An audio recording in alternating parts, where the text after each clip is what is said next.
If you haven't seen what she did to my baby on that camera, she is evil. This is how black people get killed. When you send them home and they don't know how to fight for themselves. I had to talk to somebody, maybe the media, somebody, to let people know how I'm being treated up in this place. I put forward and I maintain. If I was white, I wouldn't have to go through that. Would you rather be black and live to be 100 or white and live to be 50? In the United States, we're often told that medicine is a neutral science, that a doctor is a doctor, regardless of race. But for the black community, the data tells a different, much more urgent story. Did you know that black newborns are 3 times more likely to die than white newborns? But when those same black babies are cared for by black doctors, their mortality rate is cut by more than half. Health. Dr. Hardiman, thanks so much for being with us this morning. Thanks for having me. Yeah, so you have for a long time researched maternal mortality and mortality of newborns.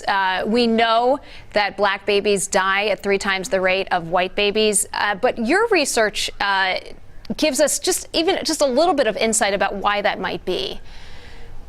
Yeah, so, what we were really interested in studying with this particular analysis was the patient-physician relationship and if racial concordance, so having a provider, a physician that is the same racial identity as the newborn, if that mattered for health outcomes. So we leveraged some really important data across, almost 20 years to look at nearly 2 million births.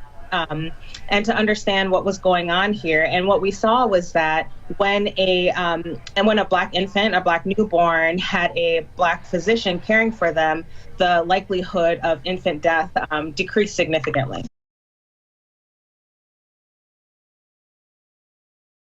To understand why representation matters today, we have to look at where American medicine began.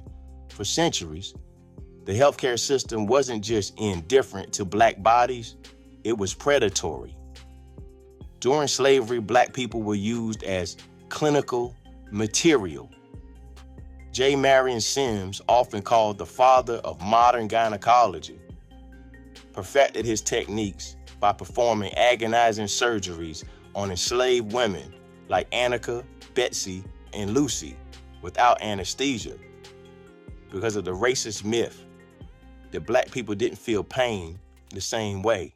People didn't know that he experimented on enslaved women. They didn't know that 2.5 years into his experimental trial, when his white medical assistants quit, he trained these enslaved women to serve as nurses.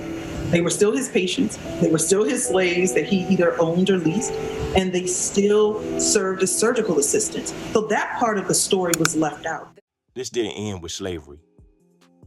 From the 40-year Tuskegee Syphilis Study, where treatment was intentionally withheld from black men, to the theft of Henrietta Lacks's cells, the message was clear. The system didn't see black humanity.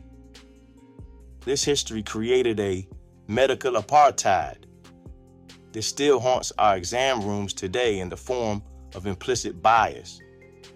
When a patient and doctor don't share a racial background, it's called racial discordance. And in these rooms, communication often breaks down. Studies show that black patients are less likely to receive adequate pain medication for the same injuries as white patients. They are often viewed as non-compliant or difficult when they ask questions. When you're not seen, you're not heard. And when you're not heard, you're not treated correctly. But there is a solution supported by hard evidence. It's called racial concordance. A landmark Stanford study looked at over 1,300 black men in Oakland. They found that when black men saw black doctors, they were 47% more likely to agree to diabetes screenings and 72% more likely to get cholesterol tests. Why? Because the trust was already there. It's one thing to talk to your doctor about hypertension. It's It's a very different thing to talk to your doctor about your experience growing up as a black or brown individual in the neighborhood and the things that you face every day, and expect that they're going to be able to understand in a way that's going to provide you real value. Black doctors are often more attuned to the specific social risks and clinical nuances that affect black families, nuances that others might miss. It's not just about liking your doctor, it's about cultural humility.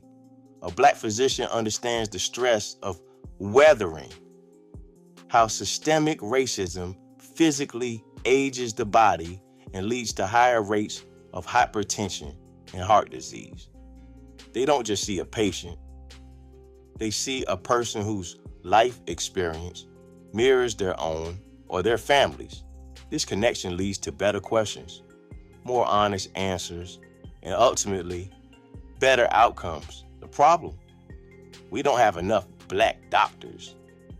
While roughly 14% of the U.S. is black, only about 5 to 6% of physicians are. This is the legacy of underfunded HBCUs and systemic barriers in medical education. We need more than just cultural competency, training for others.